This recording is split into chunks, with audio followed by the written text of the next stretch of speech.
Este mismo día salió Jesús de casa y se sentó junto al lago. Era tal la multitud que se reunió para verlo que tuvo que subir a una barca donde se sentó mientras toda la gente estaba de pie en la orilla. Y les dijo una parábola. Y le dijo en parábola muchas cosas como estas. Un sembrador salió a sembrar. Mientras iba esparciendo la semilla, una parte cayó junto al camino, y llegaron los pájaros y se la comieron. Otra parte cayó en terreno pedregoso, sin mucha tierra. Esta semilla brotó pronto, porque la tierra no era profunda. Pero cuando salió el sol, las plantas se marchitaron, y por no tener raíz, se secaron. Otra parte de la semilla cayó entre los espinos, que al crecer la ahogaron. Pero las otras semillas cayeron en buen terreno, en el que se dio una cosecha que rindió 30, 60 y hasta 100 veces más de lo que se había sembrado. El que tenga oídos, que oiga. Escuchad lo que significa la parábola del sembrador. Cuando alguien oye la palabra acerca del reino y no la entiende, viene el maligno y le arrebata lo que se sembró en su corazón. Esta es la semilla sembrada junto al camino. El que recibió la semilla que cayó en terreno pedregoso es el que oye la palabra e inmediatamente la recibe con alegría. Pero como no tiene raíz, dura poco tiempo. Cuando surgen problemas o persecución a causa de la palabra, enseguida se aparta de ella. El que recibió la semilla que cayó entre espinos es el que oye la palabra, pero las preocupaciones de esta vida y el engaño de la riqueza la ahogan, de modo que ésta no llega a dar fruto. Pero el que recibió la semilla que cayó en buen terreno es el que oye la palabra y la entiende. Este sí produce una cosecha al 30, al 60 y hasta el 100 por uno. Amén.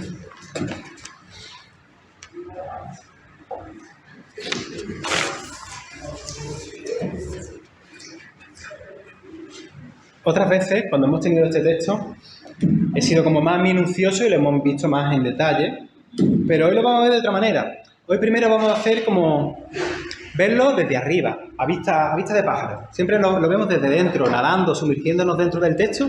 Hoy vamos a ver un poquito más desde fuera, porque desde fuera también nos ayuda a entender el contexto que está dentro. Hoy tenemos a Jesús, como muchas otras veces en los evangelios, ¿verdad?, predicando al aire libre, en la naturaleza. Vosotros porque no me dejáis, pero podríamos estar ahora mismo en la playa, yo estaría también predicando en la playa. Bueno, es broma. Se le acercó mucha gente a oírle y Jesús improvisó un púlpito muy ingenioso. Sencillamente se sentó dentro de una barca mientras la gente estaba en la orilla. Os dije hace poco, hace ya varios domingos, creo, que para los judíos las aguas profundas, el mar, aunque aquí el mar no es el mar que nosotros entendemos, aquí es el lago de Galilea que le llamaban mar, pero en realidad es un lago.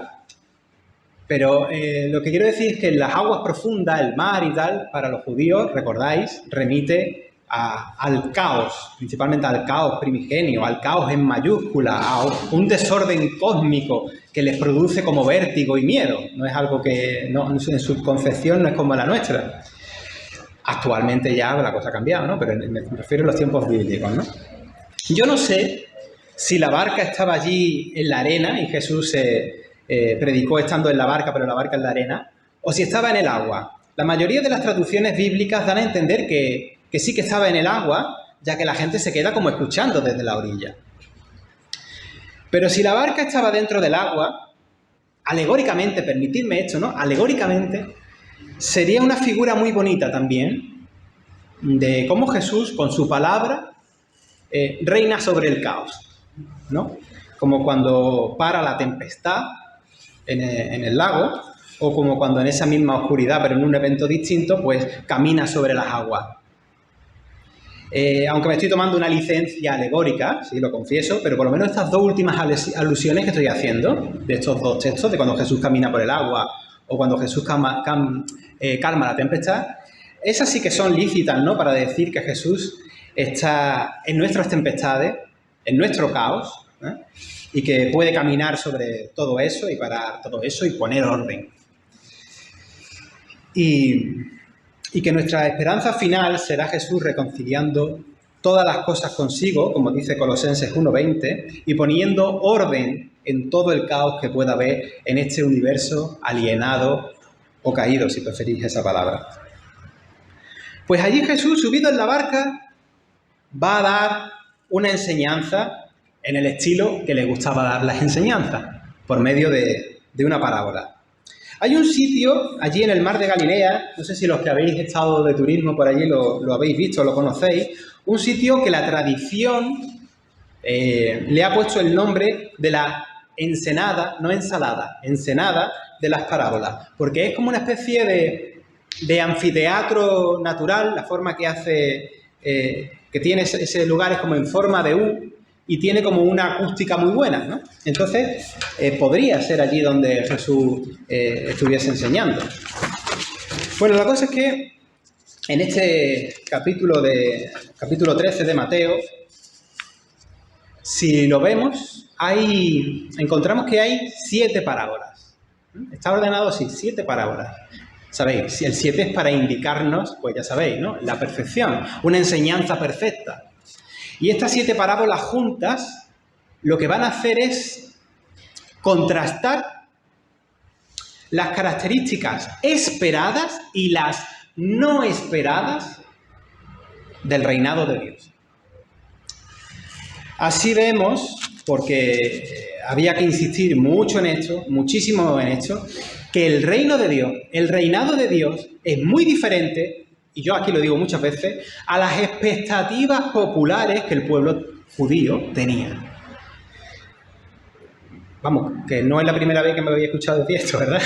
Yo creo que soy un poquito machacón, pero también por mi itinerario eclesial yo no lo he escuchado tantas veces y ahora yo me vuelvo a la contra y soy el pesado que siempre lo dice, ¿no?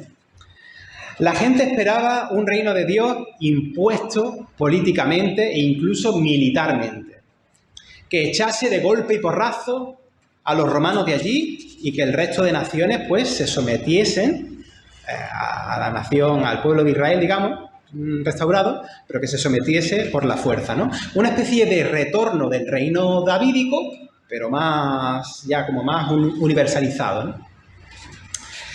Pero ya sabemos que Jesús, cuando habla del reinado de Dios, está hablando de otra cosa, ¿verdad? ¿No? Hoy en día las expectativas sociales han cambiado. Pero cuando en algunos lugares las iglesias todavía, a día de hoy, quieren imponer, en cierta forma, el evangelio a la sociedad por medio de la fuerza puede ser de muchas maneras, puede ser la fuerza de la propaganda, puede ser la fuerza del dinero, puede ser a través de la reputación o el prestigio social, el crear alianzas con ciertos políticos y así imponer. O puede ser, pues eso, la reputación de codearse, de hacerte tus fotos con famosos, que te den como cierto prestigio, yo qué sé, ¿no? O esto es muy dado, hoy en día también, y es uno de los peligros de la iglesia, venderte, en cierta manera, a un paquete ideológico. Y esto pasa en algunos países, ya sea con la derecha o incluso en algunos sitios quizás menos reducido, pero pasa también con la izquierda, ¿no? Y ahí, en estos casos que estoy mencionando, ahí se está confiando en otra cosa, pero no es el reinado de Dios. Son ídolos. Jesús, por tanto, usa parábolas para explicar que el reinado de Dios se parece muy poco a las ideas humanas que a veces proyectamos sobre ese concepto del reinado de Dios. Si ya hemos dicho muchas veces que el sistema del mundo se mueve por el poder, como esto ya sé que, dejadme que lo diga de paso, aunque ya lo hemos visto minuciosamente y creo que tengo artículos escritos al respecto y aparte en el canal de YouTube seguro que hay. Pero el tema de las tentaciones en el desierto, ahí se está hablando realmente del poder material, el dinero, el dios Mamón, el poder político, la milagrería, el show, lo visual, el espectáculo. El reino de Dios se mueve en realidad desde lo sencillo. El reino de Dios nace de lo sencillo, de lo insignificante, como la semillita de mostaza que pone Jesús de ejemplo, de lo frágil. En esta misma parábola, la semilla, ¿no? Nuestro rey, que no se nos olvide, nace en un pesebre rodeado de moscas, ¿no? Me gusta decir muchas veces en Navidades, ¿no? Dios se autovacía, ¿verdad?, en lo de la kenosis, para hacerse un humano como nosotros, el verbo de Dios, ¿no?, el logos de Dios. Condicionado, menos en el pecado, pero condicionado por la misma existencia que nosotros. Eso ya de por sí es. Y su ministerio no cuenta con el apoyo militar, no cuenta con el apoyo sacerdotal, ni con los maestros de la ley. Y por no tener, vosotros sabéis que Jesús no tenía ni dónde recostar la cabeza, ¿no? Pero podemos ir más lejos. Nuestra redención, el gesto de amor de Dios, no es una redención que diga ¡pum! Todo el mundo redimido porque yo lo digo. Ya está. Nuestra redención remite a que Dios, hecho ser humano, vence perdiendo. A los ojos del mundo, Jesús parecía un perdedor, ¿verdad? Sentenciado a muerte por ser un sedicioso contra el poder establecido. ¿Quién va a creer en este perdedor? A los ojos del mundo estoy hablando, porque yo creo en ese perdedor, que es mi vencedor, ¿no?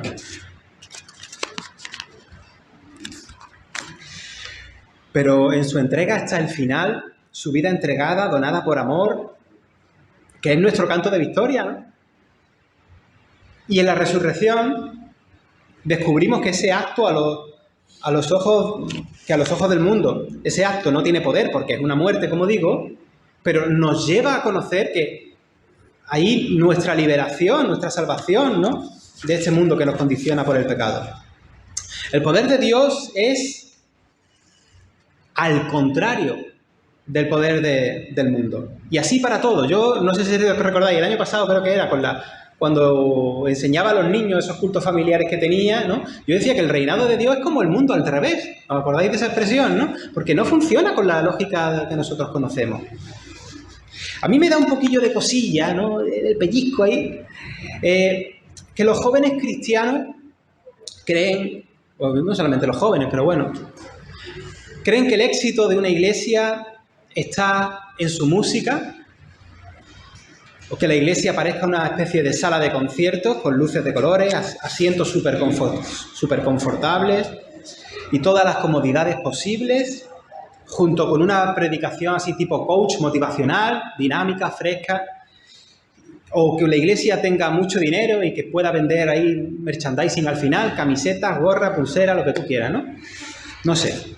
Y si la iglesia tiene esos elementos, pues gloria a Dios, yo no voy a decir que no, ¿no? Pero eso no es garantía del Evangelio. El éxito de la iglesia no se mide por los parámetros que mide el mundo. Una parte del pueblo y de las autoridades religiosas rechazaron a Jesús porque no predicaba el reinado de Dios según lo entendían ellos. Y los propios discípulos, hay que decirlo y de vez en cuando lo recuerdo, hasta la resurrección, un poquito después de la resurrección, no se enteran de casi nada. Es después cuando ya le va encajando todo lo que Jesús iba diciendo. Vosotros sabéis, cuando la famosa confesión de Pedro, ¿no? Y luego al poquito después Pedro los estropea, porque Pedro todavía tiene en su cabeza el reinado de Dios conforme se entendía en esa época. ¿Por qué te crees que Judas traiciona a Jesús? Pueden ser varias cosas, ¿eh? Hay varias teorías. Pero todas esas teorías que hay sobre por qué Judas traiciona a Jesús, todas tienen la misma cuestión detrás. que Judas entiende el reinado de Dios de una forma distinta a lo que Jesús está diciendo. Y o bien Judas está como en desacuerdo o desilusionado con lo que Jesús está haciendo, o bien sí que cree que Jesús es el Mesías. Pero lo que procura, lo que pretende es que cuando las autoridades vayan a arrestar a Jesús, pues Jesús se manifieste en poder y ponga aquí ¿no? Y ya llegue con su ejército de ángeles, lo que sea, lo que ese hombre pudiera tener en la cabeza. No lo sabemos. Pero es otra posibilidad que hay. Siempre está detrás la idea del reinado de Dios. Un reinado de Dios mal entendido. ¿Y nos puede pasar?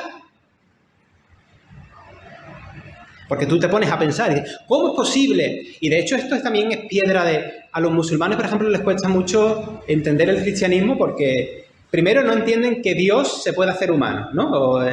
Eso por un lado. Y luego, ¿cómo es posible que el Mesías de Dios venga como un siervo sufriente? Si viene de parte de Dios, pues entonces será un hombre súper importante, ¿no? Súper bien vestido, con la mejor ropa que pueda haber, ¿no? Amigo de todas las autoridades habidas y por haber. Pues no.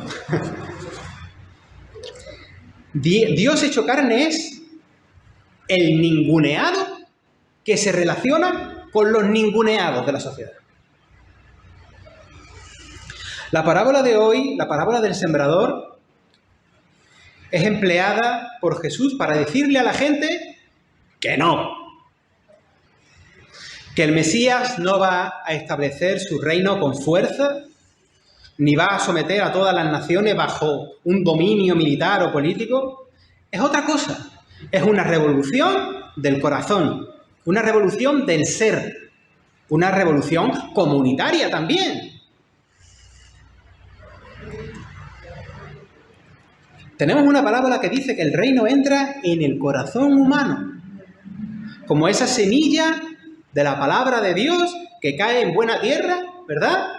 Y esa tierra le recibe y puede echar raíces, crecer, ¿y luego qué? Y dar fruto. Y dar fruto. ¿A quién le importa una semilla? A lo mismo hay por ahí por el suelo alguna semilla, vete tú, si el viento ha traído alguna semilla.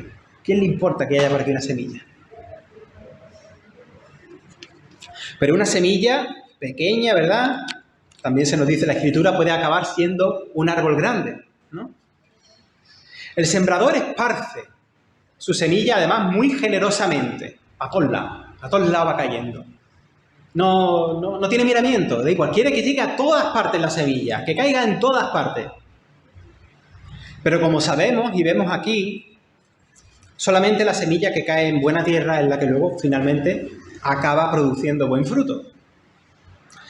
La semilla que cae junto al camino, los pájaros llegan, ¿verdad?, y se la comen. Es comparada por Jesús con ese mensaje que por no ser bien entendido, pues es arrebatado por el enemigo.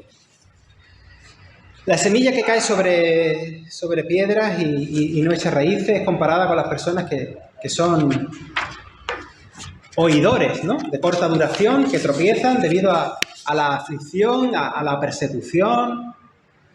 Les falta también ser consecuentes con el Evangelio, porque ser consecuentes significa cargar tu propia cruz y recibir rechazo de gente, pero históricamente el rechazo más fuerte siempre ha sido de los poderosos. Vivir persecución. La semilla que se sembró entre espinos, versículo 7, es semejante a la situación de aquellas personas a quienes el afán de este mundo y de las riquezas les ahoga los efectos del mensaje. Cuidado, porque los que vivimos en la comodidad de Occidente, de verdad, no hace falta que seamos ricos. No hace falta que los occidentales seamos ricos para creernos autosuficientes o autosalvados, confiando en tenerlo ya casi todo resuelto. Vivimos muy cómodos. Podemos tener la mirada, si queremos, solo en las cosas de este mundo que nos satisfacen, aquellas cosas que, bueno, Nuestro trabajito, nuestra vida, nuestro ocio, todo resuelto y ya está, y no quiero saber de nada. La palabra de Dios, la semilla del reino, es dispersada por el sembrador sobre los seres humanos que la escuchan, pero solamente, como digo, produce fruto en quienes creen el mensaje de Jesús. Quisiera recordar también que ese convencimiento y que esa experiencia es obra del Espíritu Santo, pero en nuestra tarea misionera nosotros somos facilitadores, colaboradores en la siembra de la semilla. Como veis, es muy distinto un Mesías estableciendo su reino por medio de una campaña militar o por medio de victorias bélicas, ¿no? O victorias políticas, a un Mesías que viene a reinar desde la propuesta, desde la invitación a que las personas crean y le sigan. Él va a ser rey de todas formas. De un reino, por cierto, que vuelvo a decir que no funciona según la lógica de este mundo. Aquí Rubén el pesado lo dice las veces que haga falta. Pero tu participación en ese reino depende de tu recepción personal en tu fe. Aunque no es tan personal, porque luego lleva, como digo tantas veces, una implicación comunitaria. Porque subrayo que la fe personal no es lo mismo que una fe individualista. En absoluto. Y uno de los peligros del cristianismo contemporáneo, que no se me enfade el hermano americano, pero es que muchas veces desde Estados Unidos nos han vendido un programa de cristianismo muy individualista, muy, no sé, salvación de tu alma y ping-pong. No me preocupo por el que está sentado en el mismo banco que yo.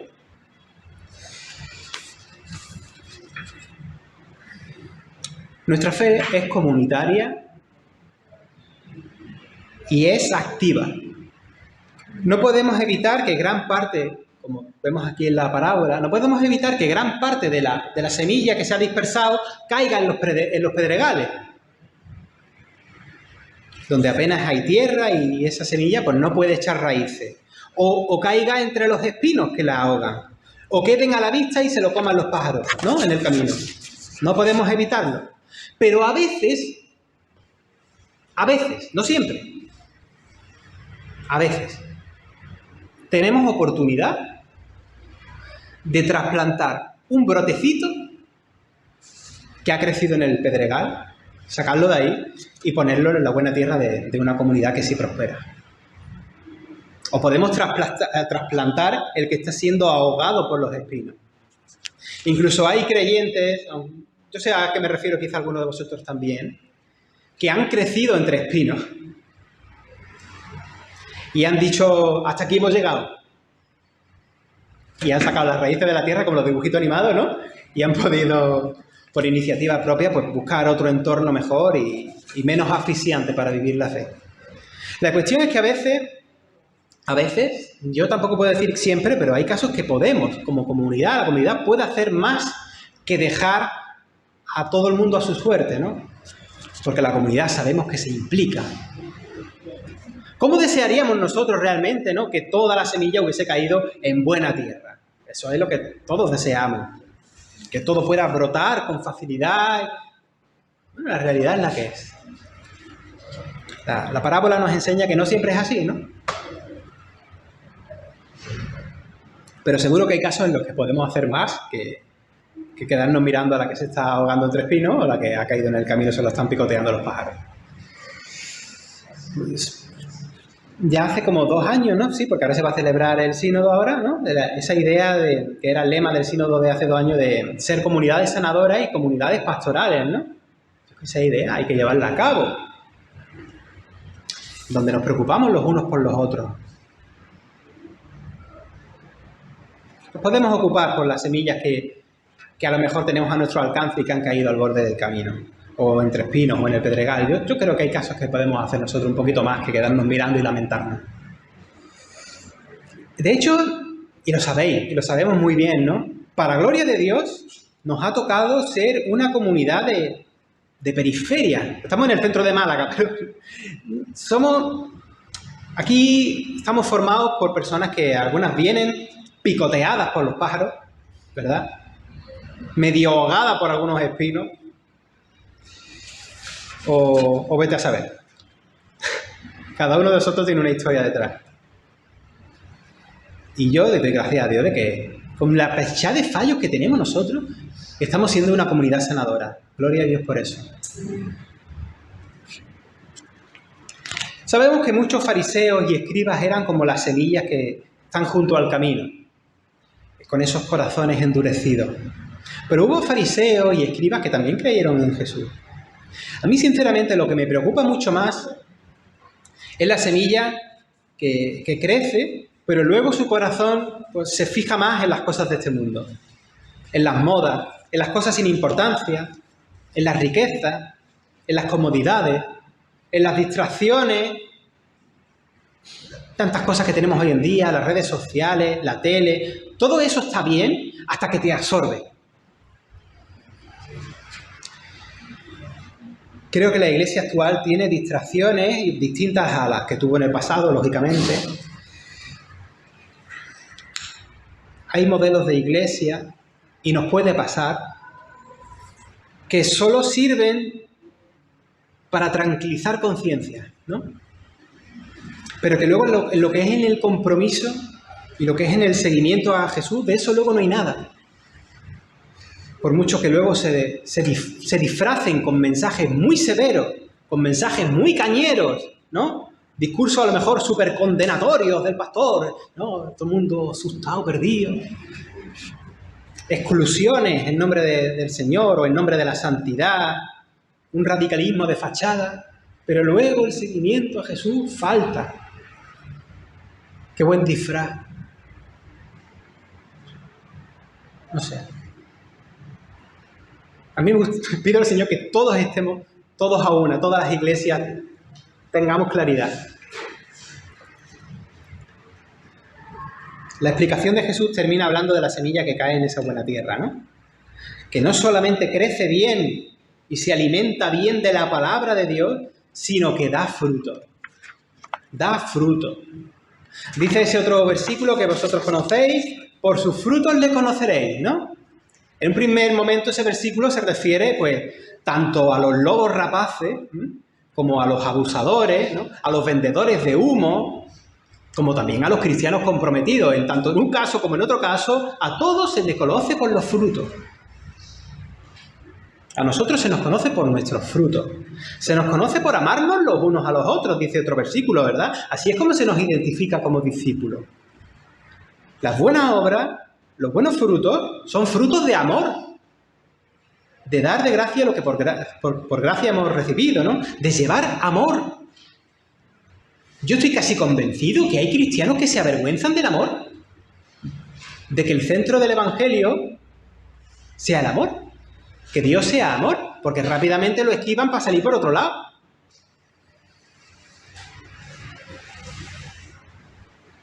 Una de las críticas que se oye mucho es, ay, en esta iglesia se habla tanto del amor que Dios parece una mariposita o Dios parece un Papá Noel. Mira, es que Dios es bueno, no salgamos con los... Dios es bueno de verdad. Bueno en mayúscula, pero no en super mayúscula. Dios es amor.